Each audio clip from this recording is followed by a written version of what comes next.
안녕하세요 여러분, 순산에너지 팍팍 보내드리는 들라러지아입니다. 여러분 그거 아세요? 가진통에도 유형이 있어요. 선생님, 저 어젯밤에 아파서 갑자기 깼어요. 선생님, 저 밤마다 지금 진통 와서 너무 힘들어요. 선생님, 저 진통이 아무것도 없어요. 아무런 증상이 없어요. 이래도 되는 건가요? 여러분 막달에 접어들기 시작하시면 내가 가진통이 있어도 걱정, 없어도 걱정이죠. 가진통이 있으면 내가 언제 진진통이 오지? 하면서 너무 기대를 하니까 이게 또 힘들어요. 근데 가진통이 없으면 남들은 뭔가 증상이 있다던데 나는 왜 가진통도 없는 거지? 또 이래서 힘들으시더라고요. 자, 그러면 가진통 도대체 어떤 느낌일까 궁금하실 텐데요. 가진통에도 사실 유형이 있어요. 제가 관리해드리는 산모들 중에 선생님 저 3일 밤을 지금 밤마다 잠을 못 잤어요. 너무 힘들어요. 그래서 제가 물어봤어요. 가진통이 어떻게 오던가요? 하니까 낮에는 너무 멀쩡하대요. 근데 밤만 되면 잠을 잘 수 없을 만큼 진통이 계속 오는 거예요. 처음에는 샤워도 하고 좀 자보려고 했는데 진통이 계속 오니까 계속 밤에 잠을 못 자고, 밤에 잠을 못 자니까 낮에도 잠을 잘 못 자서 계속 예민해지는 거예요. 그래서 그렇게 한 3일 동안 가진통을 하시더니 선생님 저 오늘은 병원에 한번 가볼래요 이렇게 말씀을 하셔서, 그 정도의 가진통이라면 그러면 병원에 한번 가보고 몇 cm 열렸냐 한번 보자 라고 했더니 실제로 그 산모는 4cm가 열렸던 거예요. 그러니까 밤에 가진통이 꽤 심하게 왔었던 거죠. 자, 이렇게 밤마다 가진통이 왔어요. 그런데 아침에는 멀쩡해요. 이런 경우를 우리가 간헐적 가진통이라고 불러요. 아침에 멀쩡하지 않고 만약에 아침에도 이어진다.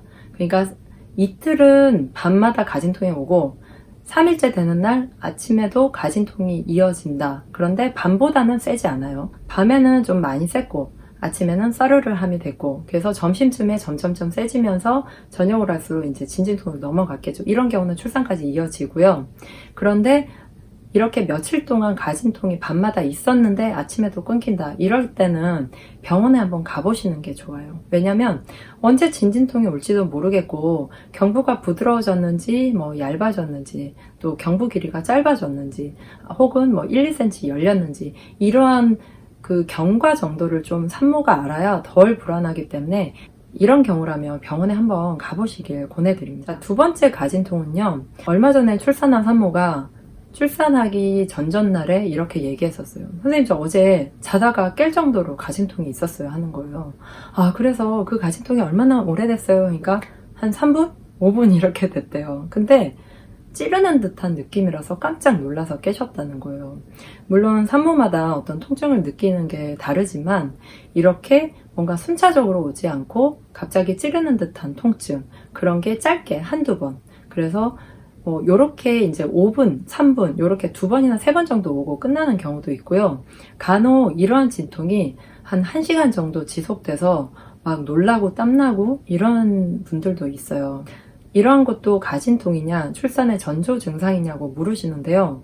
물론 진진통이 아니니까 다 가진통이에요. 하지만 가진통이라는 말은 연습진통이라고 보셔야 돼요. 몸에서 그만큼 출산을 준비하는 동안 연습을 하면서 몸이 어떤 신호를 보내는 거예요. 호르몬 때문에 생기는 증상일 수도 있고요. 이거는 왜 생기는지는 모르지만 단지 그런 현상은 꼭 있을 뿐이에요. 그래서 산모마다 이렇게 찌르듯이 자다가 깰 정도로 잠깐 한 5분 또는 30분 또는 1시간까지도 이렇게 아픈 분들이 있는데, 이 가진통이 심하면 병원에 갈 뻔했다 이러한 분들도 있어요. 그래서 제 일전에 어느 산모분도 1시간 반 동안 가진통이 좀 세게 오니까 선생님 저 출산하는 거 아니에요? 라고 물으시더라고요. 그래서 아직은 아니니까 2시간까지 지켜보라고 했는데 1시간 반 동안 지속되다가 그리고는 또 멀쩡해요. 그냥 싸르르함만 계속 있고 그 이후에는 아무런 증상이 없으시다고 그러시더라고요. 이러한 진통이 있을 때는 내 몸이 연습하고 있는구나.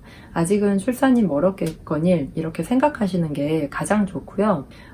1시간 반, 2시간 이상 지속되는지를 꼭 보시고 병원에 가시는 게 좋을 것 같습니다. 세 번째 가진통은 무증상이었다가 싸르르하게 아랫배가 아프면서 한 15분에 한 번, 20분에 한 번, 15분에 한 번, 20분에 한 번, 그러다가 10분에 한 번, 그리고 6분에서 10분, 그 다음에 5분, 이렇게 점점점 줄어드는 게 이제 가진통인데요.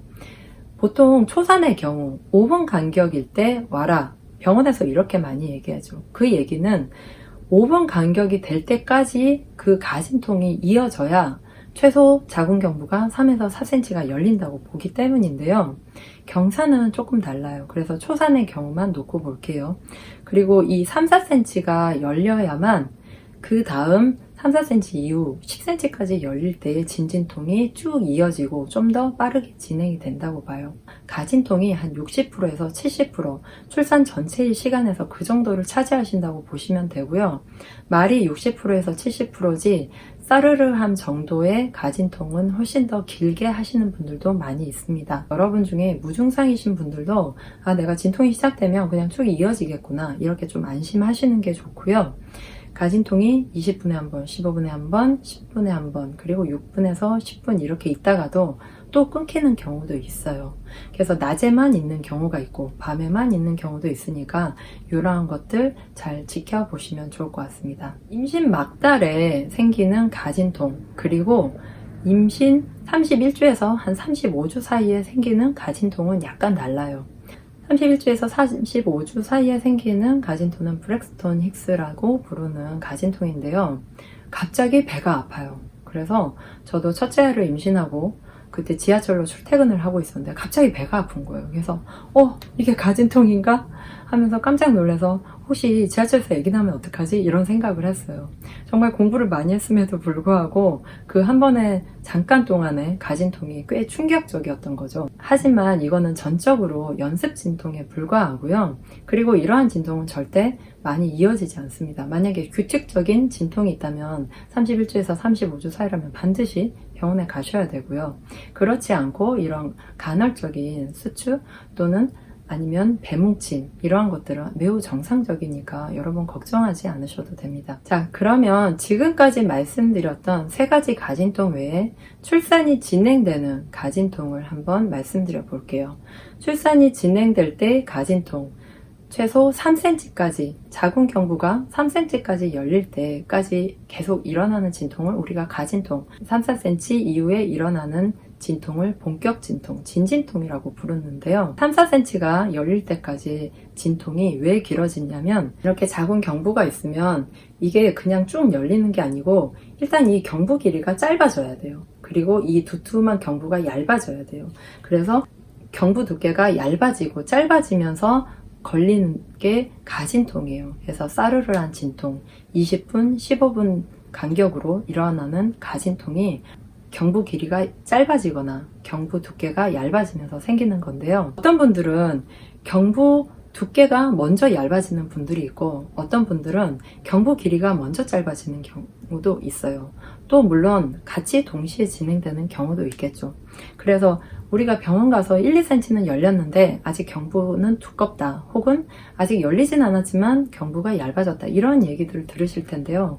이거는 산모마다 아기마다 다 다르게 나타나는 현상이기 때문에 알 수는 없지만 가진통을 느낄 때 지금은 경부가 열리려고 하는 게 아니라 경부 길이가 짧아지거나 경부 두께가 얇아지는 건가 보다 이렇게 생각을 하시면 됩니다. 가진통 5분에서 아기를 낳는 데까지 7시간 만에 초산임에도 불구하고 출산하신 산모가 있었어요. 근데 이분은 처음 시작이 가진통 5분이었어요. 근데 이 가진통 5분이 통상적으로는 허리랑 배가 같이 아프면서 좀 어느 정도 참을 만한 가진통이었어야 하는데 이분은 호흡이 곤란하다. 한 2시간 동안 이런 5분 간격의 가진통이 있었는데 선생님 호흡하기가 힘들어요. 그 정도 아프다는 거는 꽤 아프다는 거거든요. 근데 산모마다 통증을 느끼는 게 다르다 보니 제가 좀 더 기다려보자 했는데 이 5분이 서너 시간을 계속 가는 거예요. 그러다가 3분까지 갔고 그러다 다시 7, 8분으로 잠깐 늘어났다가 다시 5분 간격으로 가서 병원에 가서 출산을 하셨어요. 근데 간혹 드물긴 하지만 이렇게 5분 간격의 가진통인데도 굉장히 세게 오는 경우가 있어요.